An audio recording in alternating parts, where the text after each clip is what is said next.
Está o Camilo Lourenço. Vamos então olhar para as medidas de austeridade avançadas pelo Ministro das Finanças, para as reações que têm surgido. Camilo, antes de olharmos em concreto para as medidas que achas mais relevantes, pergunto, como é que explicas a unanimidade em torno das críticas às medidas anunciadas pelo Governo? Carla, a economia não é uma ciência exata. Basta ter como resultado o facto de a interação de empresas e agentes económicos, portanto, e famílias, sujeitos económicos, para tu nunca poderes prever com exatidão como as coisas vão passar. Portanto, primeiro tens sempre este problema, que não existe noutras ciências.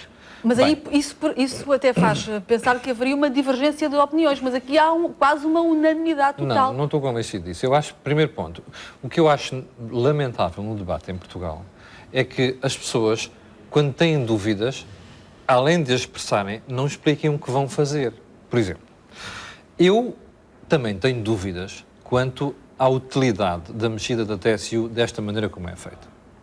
Eu também tenho dúvidas que alguns impostos devam ser mexidos como estão a ser mexidos. E essas tuas dúvidas inclinam-se mais para ser uma medida acertada ou uma medida menos acertada? Carla, o mais importante do que isso é pensar noutra coisa. O que é que a gente podia fazer em vez disto? Ou seja, o que é que tu podes fazer que tem resultados certos e que é reconhecidamente menos arriscado do que estares a mexer na TSU? Eu sei o que é, Carla. E eu tenho dito aqui na RTP e vou repetir, cortar despesa pública. O que eu achei lamentável ontem, mas é lamentável, é um adjetivo que eu fico por aqui, porque ia ser mais chato, foi ouvir duas pessoas. O doutor Mário Soares, que já foi primeiro-ministro, que chamou aqui o Fundo Monetário Internacional em 83-85, que o país passou uma miséria nessa altura, estar com uma grande amnésia. Porquê?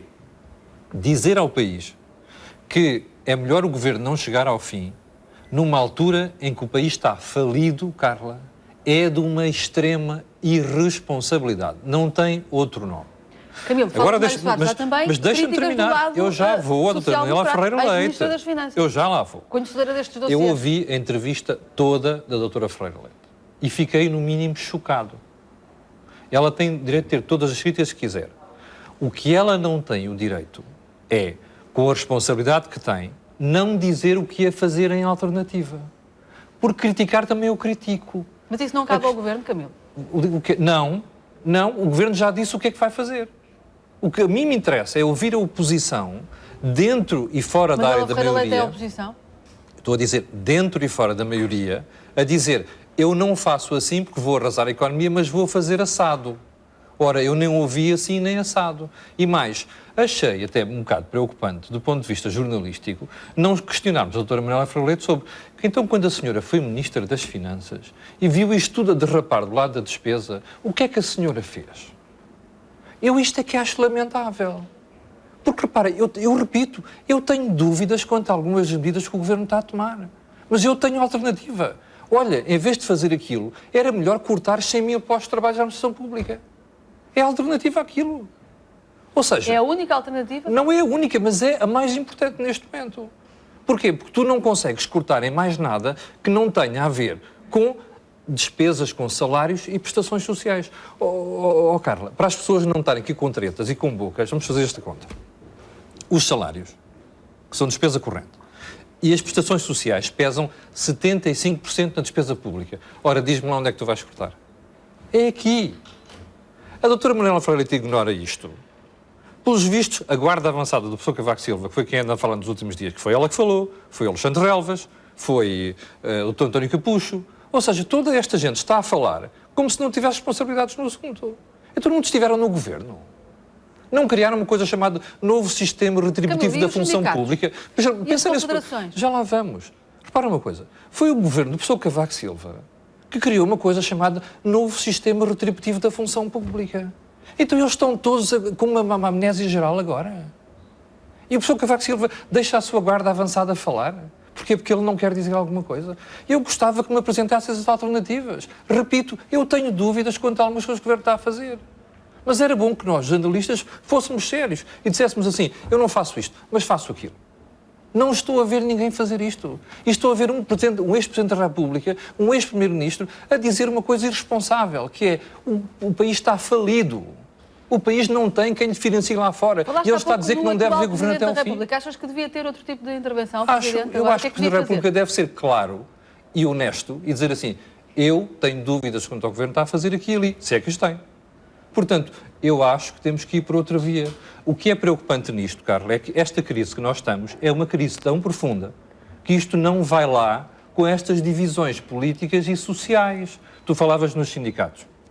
Nós não podemos quebrar isto. Eu falava na unanimidade das críticas. Os sindicatos têm o papel que lhes compete. O que eu te perguntava era justamente, já vimos aqui críticas da esquerda, da direita, sindicatos, como se espera, também confederações. Há aqui uma unanimidade. Era essa a unanimidade que eu queria que nos ajudasses a interpretar. Olha, eu quanto às confederações explico facilmente. É que os empresários portugueses adoram refugiar-se no mercado interno. É mais fácil. Não têm concorrência. Não é? Eu assim também faço as coisas. O que nós estamos a dizer aos empresários é, vão a correr lá para fora. Olha, vê lá que incómodo, não é? Que chatice. Pois é. Estas medidas deprimem a procura interna, pois deprimem. Mas repara só um pormenor. Isto é um jogo de equilíbrios e balanços. O que é que eu quero dizer com isto? Se tu tens um déficit da tua conta externa que andou durante 10 anos a 10% do produto, foi isso que levou a que nós tenhamos neste momento um endividamento da economia superior a 200%. Olha, Camilo, mas achas que as medidas para estimular a economia estão a ser suficientes para fazer face a esse corte nos salários? O próprio chefe da missão do FMI diz que pode estar em causa a sobrevivência da economia nacional se reduzir isto à austeridade. O que eu estou a dizer não é incompatível com o que ele está a dizer. O que tu tens é duas formas de crescer. Uma é por procura interna, outra é por procura externa. Tu podes eliminar a procura interna? Não. Tu tinhas era um excesso de procura interna e por isso é que tinhas um déficit e tinhas que reduzir isso. E tens que reduzir isso. E porquê? Porque o país tem que viver dentro das suas posses. Porquê? Porque já ninguém lhe empresta dinheiro. Carla, nós vivemos 10 anos a pedir dinheiro emprestado do exterior. Já ninguém empresta dinheiro. Há muitas empresas que vivem do mercado interno. Pois vivem, mas não podes ter tantas. Esse é que é o problema. Não estamos a dizer a verdade às pessoas. Esta treta, esta conversa toda de alguns políticos está errada. Nós temos que ser honestos com os cidadãos e dizer assim, meus senhores, não podemos ter tanta procura interna. Isto vai gerar desemprego? Vai. Mas para onde é que este desemprego vai ter que ir? Para a procura externa. Nós temos que estimular isto. O drama desta coisa, Carla, é que isto podia ser feito em 6 anos. Está a ser feito em 2. Por culpa de quem? Nossa!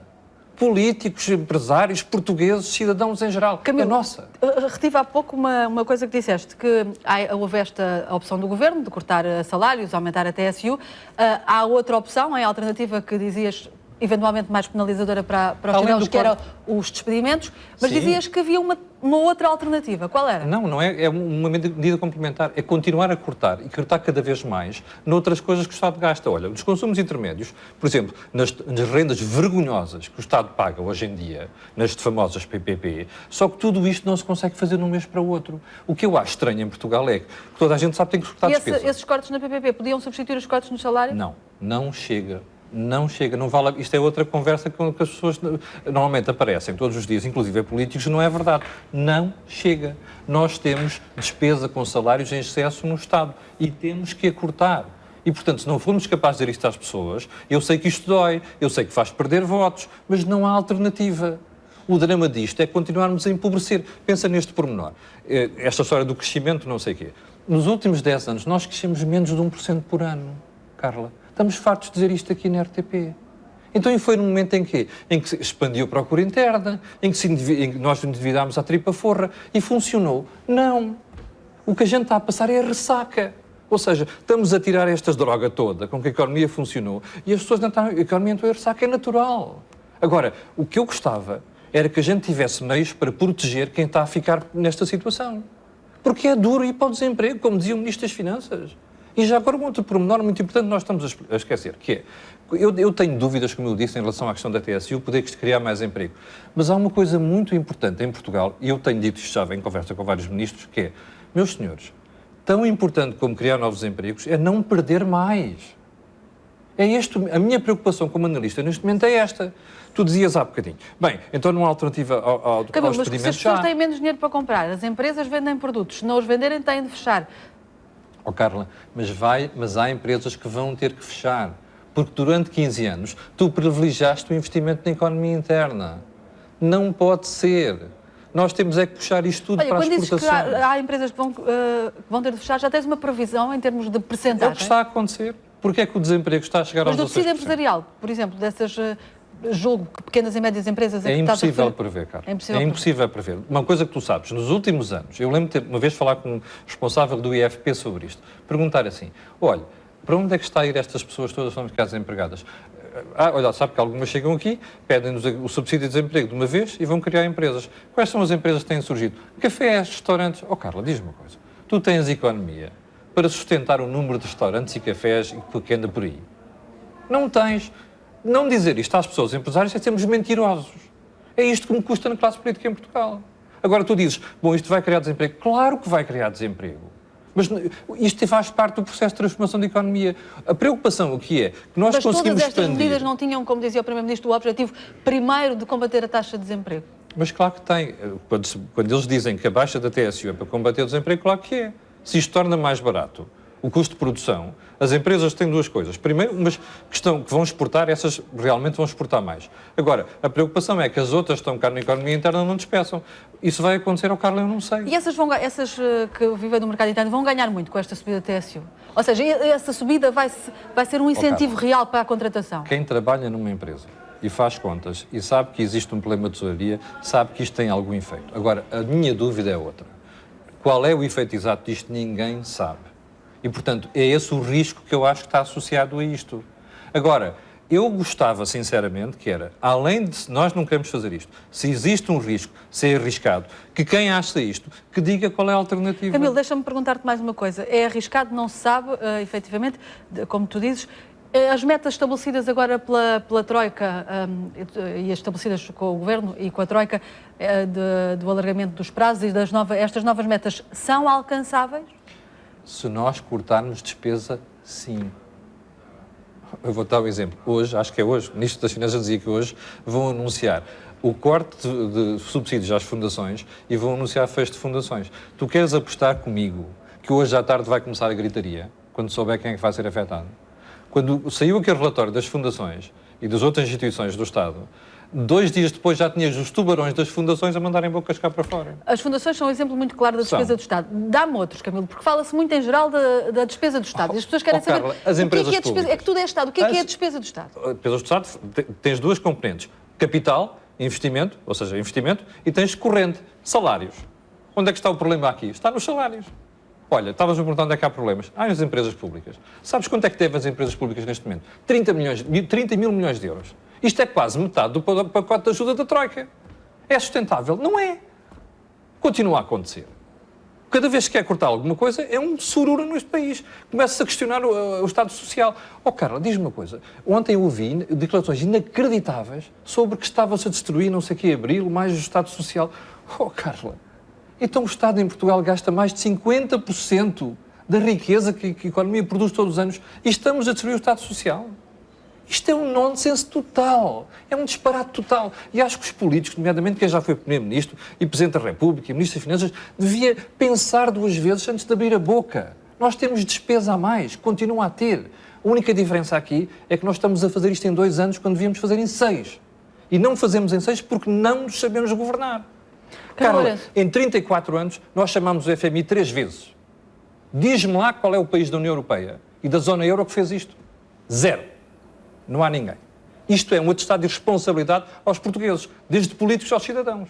Porque nós é que toleramos esta péssima qualidade da classe política que a gente tem. Camilo Lourenço, fica aqui a tua análise à situação económica e à classe política portuguesa. Obrigada, Camilo. Avançamos agora.